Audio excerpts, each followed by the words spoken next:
De este tema, ya con la arquitecta María del Carmen Delgado, jefa de proyecto Construye Perú y especialista en capacitaciones de construcciones sismo resistentes de la Fundación Swissconta. Gracias por estar aquí en Primero en las 12. Muchas gracias a ti, Carla. Lamentando lo ocurrido con los sismos, tanto en Cajamarca como en Arequipa, Cayoma, donde ha habido pérdidas de vidas humanas. Y también esas estructuras llaman mucho la atención de que ante un sismo de 5.2 grados hayan caído. ¿Por qué ocurre este tipo de...? Bueno, la verdad es que en las viviendas de adobe de esa zona, para que puedan resistir, tienen que cumplir con una norma que debe ser difundida. Bueno, eso han sido motivo de investigaciones tanto de la Universidad Católica como de Sensico, de cómo reforzar esas viviendas de adobe.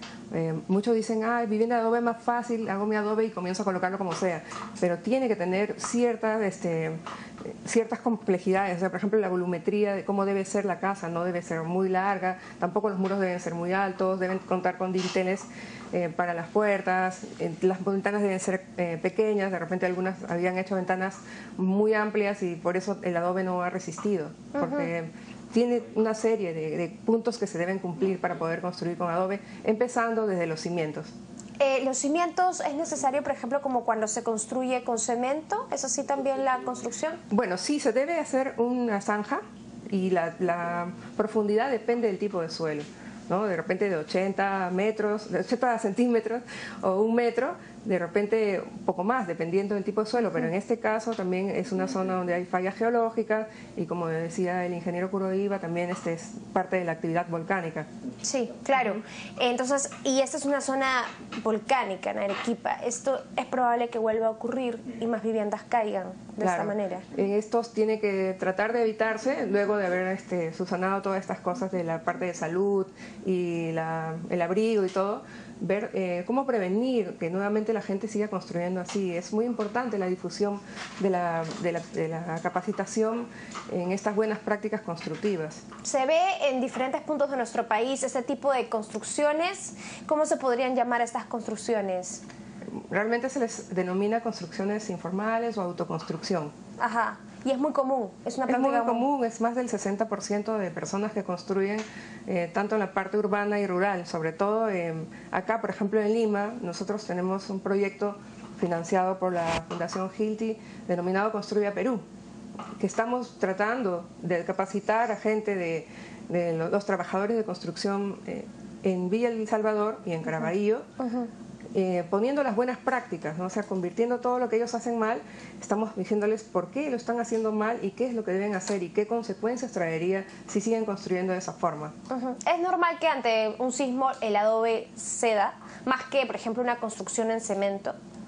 Sí, dependiendo, porque si es que el muro tiene las dimensiones necesarias y está diseñado de la forma como debe resistir, no se cae. ¿Debería haber algún tipo de alternativa para ya no construir en adobe, o es posible sí todavía seguir construyendo en adobe? Es una construcción tradicional, me parece que debe mantenerse, pero siguiendo las reglas y normas que se establecen para evitar la vulnerabilidad de esas viviendas. Ahora, ¿cómo uno puede darse cuenta si su vivienda va a resistir ante un terremoto? ¿Cuáles son, digamos, los aspectos que uno tiene que tomar en cuenta? Porque a veces uno se muda a un departamento, un edificio, una casa y no toma en cuenta estos detalles. Claro, hablando de la parte urbana, primeramente ver si tiene planos, si cuenta con planos, revisarlos, chequearlos. Si no se conoce mucho, hablar con un especialista que es un ingeniero civil.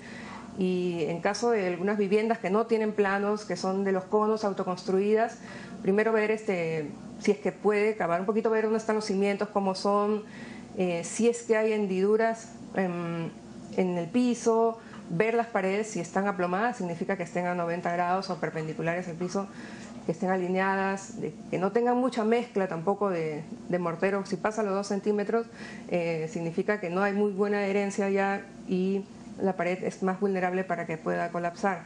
Luego también fijarse si los fierros están expuestos, porque muchas veces encofran y dejan el fierro expuesto.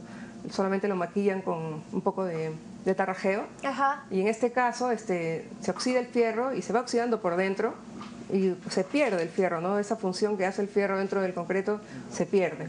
O sea, entonces, y eso hace posible que una casa se desplome ante un dependiendo sismo. También del tipo de sismo. Si es un sismo de gran magnitud, corre mucho riesgo de que se desplome. También las personas cuando construyen hacen una columna y ya no la continúan en el segundo, la ponen donde quieren porque se les ocurrió agrandar el dormitorio o hacer un baño. Entonces eso también causa vulnerabilidad para las viviendas. Hay que fijarse bien que los voladizos no sobrepasen los 50 centímetros que está exigido por el Reglamento Nacional de Edificaciones. ¿Hay diferencia, por ejemplo, en los materiales que usemos? ¿El tipo de ladrillo también es importante en este tipo de construcción? Para los muros portantes se exige que sea un ladrillo más macizo o quincón de 18 huecos, porque son muros que van a soportar el peso de las estructuras. Pero para los tabiques se puede usar drywall o ladrillo pandereta. Mucha gente usa el ladrillo pandereta, que es el que tiene huecos verticales, que no pesan mucho. Los más chiquitos. Los utiliza como muros portantes. Entonces se han hecho pruebas de laboratorio de que ese muro de pandereta no resistiría a la hora que hay un sismo del aplastamiento, ¿no? Lamentablemente uno a veces compra una casa y no sabe cómo está construida, ¿no? Claro. Y es muy difícil pedir los planos y hacer ese tipo de revisiones. ¿Qué diferencia hay entre una vivienda que es sismo resistente a una construida tradicionalmente? También la disposición de los ambientes. O sea, una vivienda sismo resistente guarda una cierta simetría, no exactamente que sea toda simétrica, pero la que no resiste a sismos puede ser de repente una vivienda alargada que no tenga muros que puedan soportarlos, ¿no? Por ejemplo, puros muros longitudinales y no transversales.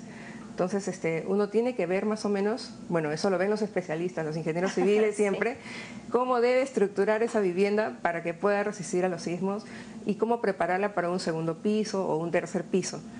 Y ellos se fijan primero en qué tipo de suelo existe. Pero no es una, digamos, normalmente uno construye, por decir así, a la de Dios, ¿no? Ya va construyendo, va ampliando su casa.